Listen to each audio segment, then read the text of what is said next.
Yes guys, we do work every Wednesday just for you guys, even on Christmas Day. Merry Christmas, we are back, it's Wok Wednesday, and this week we're going for a Vietnamese beef stew, bo co ho. It's a Vietnamese beef stew called bo co ho. Merry Christmas. It's a Vietnamese beef stew called bo co. Ho ho ho, bo co ho. Merry Christmas.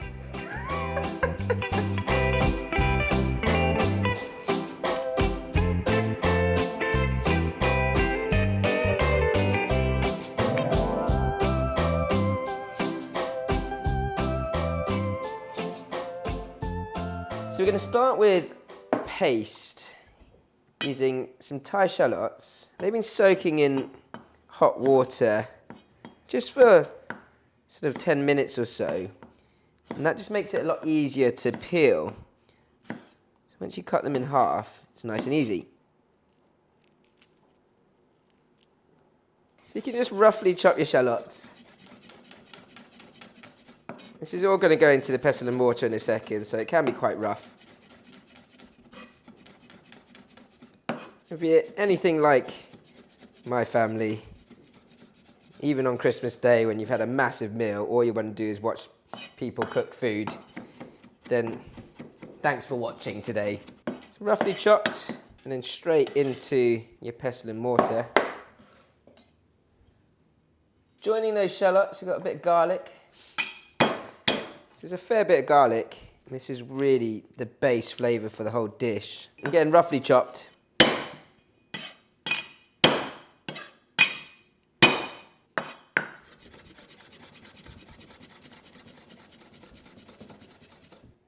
Straight in. And then got some bird-eye chilli. One chilli for me is enough, but if you wanted a bit more heat, then just add a bit more. Lemongrass, give them a good bash first. Perhaps warn your neighbours beforehand. Lemongrass can be quite woody, so you do want to bash it well before slicing into it.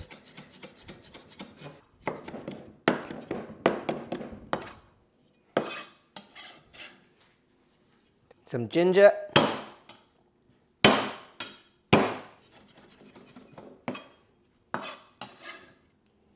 So really nice, fragrant paste. So much great citrusy flavour from the lemongrass. Okay, so the first thing I'm going to do is just get this paste cooking and bring out all that fragrant flavour, that proper sort of bashing of the paste into that nice, smooth finish. Just bring out all the oils and the flavour from those spices. A little bit of oil. Enough to actually fry the paste well. Then you just want it on a medium heat to start.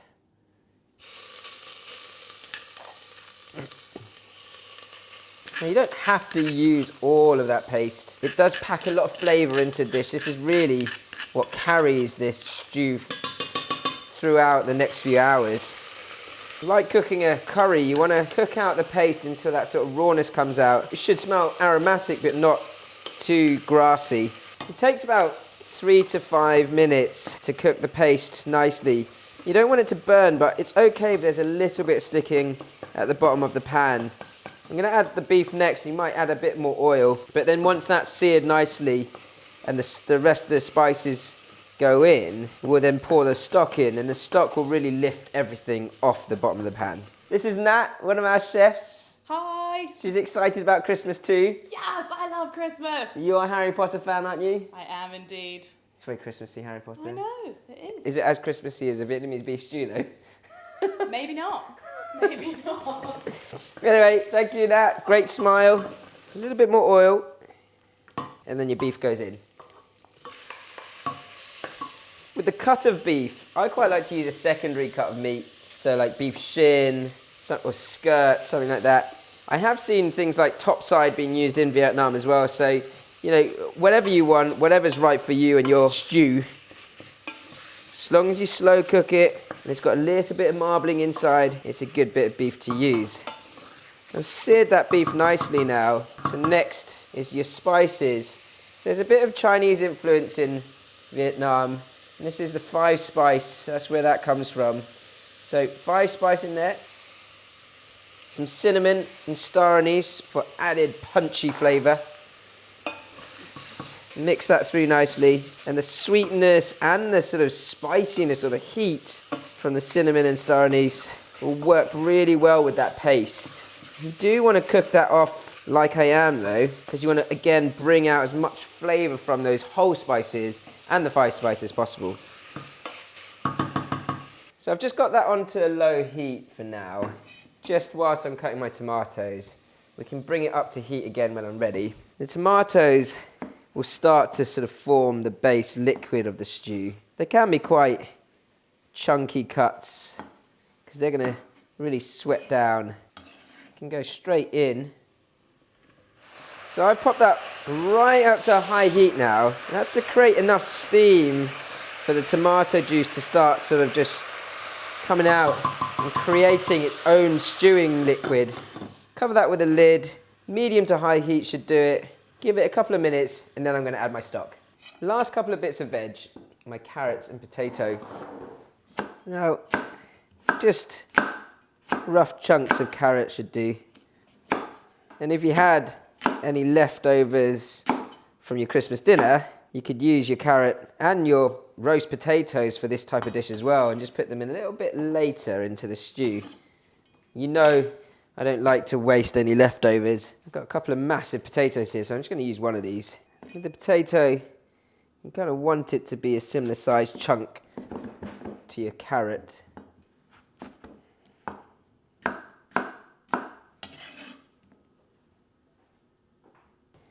So, my tomatoes and its juice has really come out nicely now. Smells delicious already.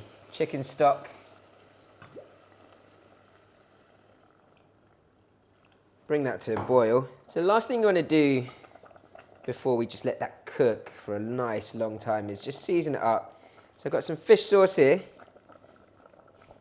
A little bit of salt and sugar. Go easy on the salt for now. You can always re-season again later. Sugar. 2 or 3 pinches of sugar. Give that a stir.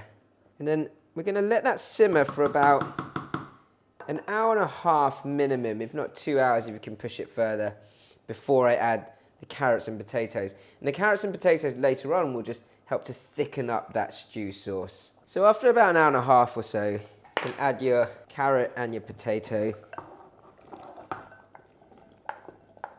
You want to cook that for at least another 30 minutes. So the starch from the potatoes will come out and just start to thicken that stew up. So this has been going for a good 2 hours or so. The longer this goes, the better really. So if you had sort of 5-6 hours, just keep stewing it away. That is super soft, melt in the mouth. And the potato just really works with it as well. The sauce is delicious. You get this really nice sort of lingering heat from the chili. Very, very natural dish. Barely any seasoning in it at all, because that's kind of cooked through over that time. I love slow cooking. If you like slow cooking, you want to learn how to use a wok, or whatever it is that you want to learn, don't forget guys to subscribe to our channel.